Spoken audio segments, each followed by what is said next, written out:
I'm John Chu, as I've said. I'm leader of data engineering. I work for Aurizon, which is Australia's largest rail freight operator. And I've got a few facts up here just to give you a relative feel of the size relative to other organizations. Particularly, we employ about 5,000 people, and we have been ASX listed with a valuation of about 6.8 billion. So from an analytics perspective, we are in this industry very interested in delivery optimization and asset health. And about 5 years ago, we moved to a real-time warehouse environment to service our 24/7 operations. And that has done a great job around the enterprise data that we've got. But we've now been faced with a massive change and an explosion, really, in the big data and the condition data that's coming in. So our emerging opportunity is in bringing those two worlds together, and our current environment can't do that. So we have built a business case now that we'll talk you through just briefly in how best to bring those two worlds together in a flexible and cost-effective way. Now, as a disclaimer as well, this isn't a one-size-fits-all answer. This is considered our current on-premise, highly available data center presence and future movement to the cloud. So how do we do that effectively? Okay.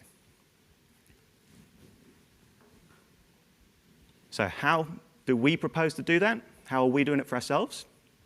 For us, hybrid between on-premise and cloud is the key.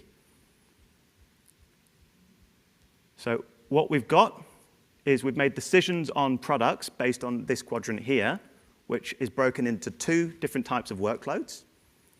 We've got the sustainability workload, which is characterized by being 24/7, stable, very predictable, and an innovation workload that's completely the opposite. It's volatile, temporary, ad hoc, massively scalable.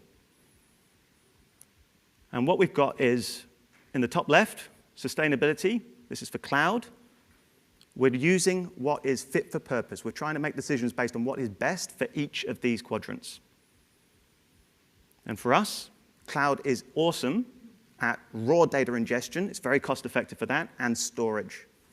And that's one of our primary anchors here, is to center our big data storage around the Delta Lake format. Cloud's also clearly unmatched in the innovation side in terms of flexibility, scalability, simplicity. And we massively want to leverage that from a consumption perspective. But the key to making it cost-effective for us is to be hybrid and to leverage the cost-effective and effective bits of on-premise as well. And for us, we have a very relentless high CPU requirement around Power BI hitting 24/7 for our enterprise reporting. And we're meeting that with SQL Server. And on the innovation side, this is a bit of an unusual one, really, because innovation is clearly the best in the cloud. But there's a bit of a niche opportunity here to have an on-premise data science kind of innovation space as well, in that one of the barriers to innovation is having to ask for money to spend to experiment on high-risk, high-reward items.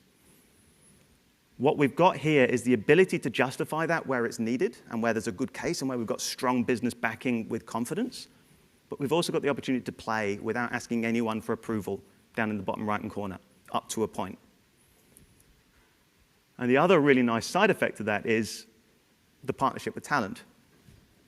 So Talend has a fairly unique offering in that it can push compute down on the transformation to any one of the four quadrants, including, particularly for us of interest, the Open Spark down in the bottom right corner. So what that means, we can cost-effectively bring our data in through Event Hub and land it in its raw format, but we can do all of our mashup, the transformation, by pushing that compute down without having to run a 24/7 high compute cloud workload. That means we can focus all of our OpEx spend that we've set aside in the business case on consumption in the top right, rather than 24/7. So just use it and pay for it when you need it. Okay.